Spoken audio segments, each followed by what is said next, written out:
Sejam todos muito bem-vindos ao Clio, canal de História e Literatura. Eu sou o Bruno e esse é um vídeo introdutório de uma nova série aqui no canal, o Grandes Nomes da História.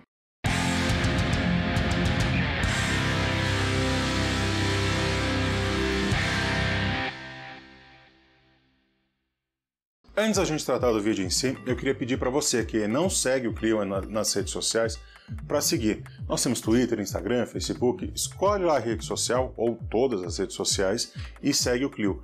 Lá a gente tem várias discussões, a gente aborda várias coisas nessas outras redes sociais. Vai aparecer em algum momento aqui os links na tela ou na descrição do vídeo se você não tiver meio preguiça de procurar, ok? Segue lá nós que ajuda bastante. Já que a gente atingiu 1000 inscritos, yay! Finalmente atingimos 1000 inscritos. A gente está se propondo aqui a fazer uma série sobre grandes nomes da história. Grandes nomes da história tem uma jogada aí sobre essa série. E é sobre, nós vamos pegar grandes historiadores que são extremamente relevantes para a história da historiografia e trouxer um pouco da vida e da obra desses autores e por que eles são importantes. Então a gente vai tratar do Sérgio Buarque de Holanda, do Caio Prado Júnior, do Gilberto Freire, da Laura de Melo Souza, do Luiz Felipe Alencastro, de toda não, que é uma hipérbole falar toda, mas de grandes historiadores, não só brasileiros, como do mundo todo, que tratam sobre história. Historiadores que influenciaram a nossa escolha de por que fazer história, como que essas pessoas influenciaram o fazer historiográfico. Então, dessa forma, a gente quer trazer uma aproximação entre uma história mais acadêmica, uma história que a gente lê lá nos bancos da universidade, e uma história mais popular. Eu acho, inclusive, que os grandes historiadores deveriam fazer livros mais palatáveis para o senso comum, para pessoas que não têm formação em história, mas são curiosos ou que gostam do assunto. Eu sempre cito como exemplo o Jacques Le Goff. Le Goff é um dos meus historiadores favoritos. Eu leio ele constantemente. Inclusive, o Bolsa e a Vida é um dos livros que me levou a ratificar esse desejo de estudar a Idade Média e estudar a história. O Le Goff, ele tem alguns livros que são de divulgação científica.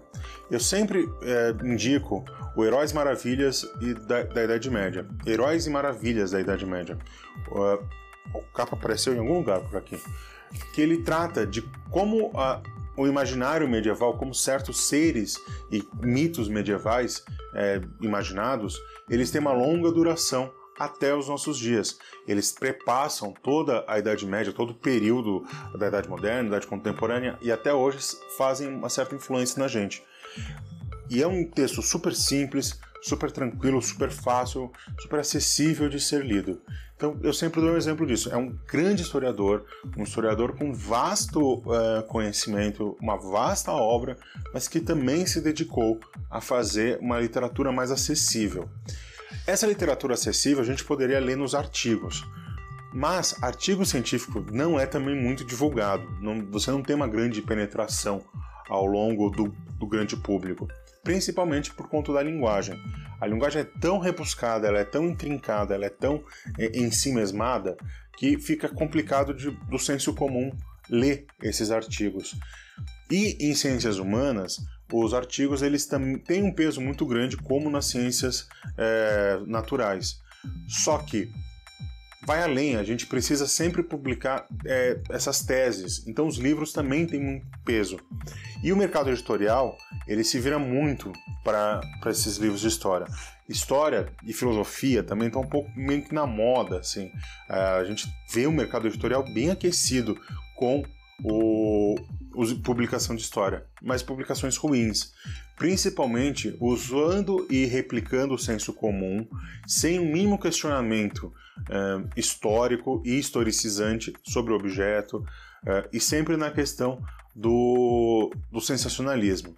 Então, falar que o Zumbi do Palmares não pode ser um ícone do movimento negro porque ele tinha escravos. Tá. E então a gente precisa ter sempre essa noção que os bons historiadores, os historiadores profissionais, eles também têm ideias que são palatáveis para quem não é da academia, para quem não é um historiador de formação, por exemplo.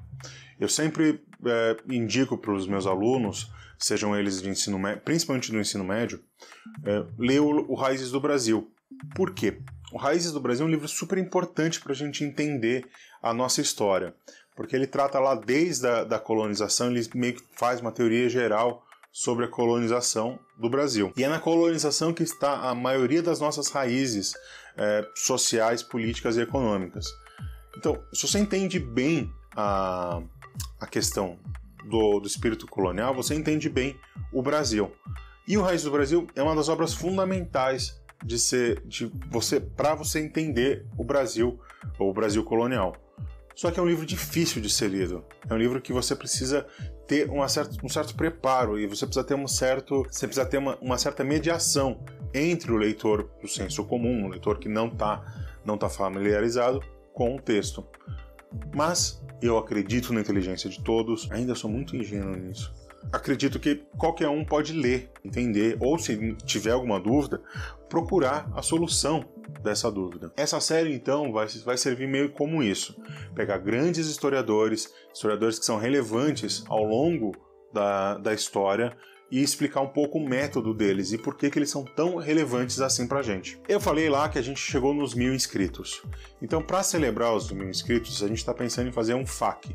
Ou seja, são perguntas que a gente sempre recebe e para responder elas de uma forma da gente se celebrar. Celebrar o Clio, celebrar o ClioCast, celebrar esse público que a gente está construindo aqui. Então, se você tem alguma curiosidade, alguma dúvida, deixa aqui no comentário ou nas redes sociais. Todas, a gente já tem as postagens lá sobre isso. Faz lá que a gente vai fazer um vídeo, vai responder a maioria das perguntas de vocês. Certo? Era isso. Temos um vídeo, espero que vocês tenham gostado da proposta aqui dessa nova série, espero que tenha ficado claro de como que vai ser essa série, do que a gente vai tratar, dos autores que a gente vai tratar. Então, se vocês têm alguma sugestão de quem vocês querem ver, por favor, deixa aqui embaixo no comentário a sua sugestão. Aqui no final do vídeo vai aparecer o botão de se inscrever no canal. Se inscreve se você ainda não é e ative as notificações. Se você já é inscrito, vê se o botão de notificação está ligado, porque assim, dessa forma, você recebe sempre um aviso no smartphone ou via e-mail de quando tem um vídeo novo. Assim fica mais fácil de vocês terem o nosso conteúdo, afinal esse algoritmo não ajuda ninguém. Também vão aparecer 3 indicações de vídeo, uma com o último vídeo aqui do canal, outra com uma indicação de vídeo do YouTube e outra que eu vou decidir ainda qual que vai ser um meio fixo. Então não esquece de dar o joinha, de compartilhar esse vídeo e o resto é vida que segue.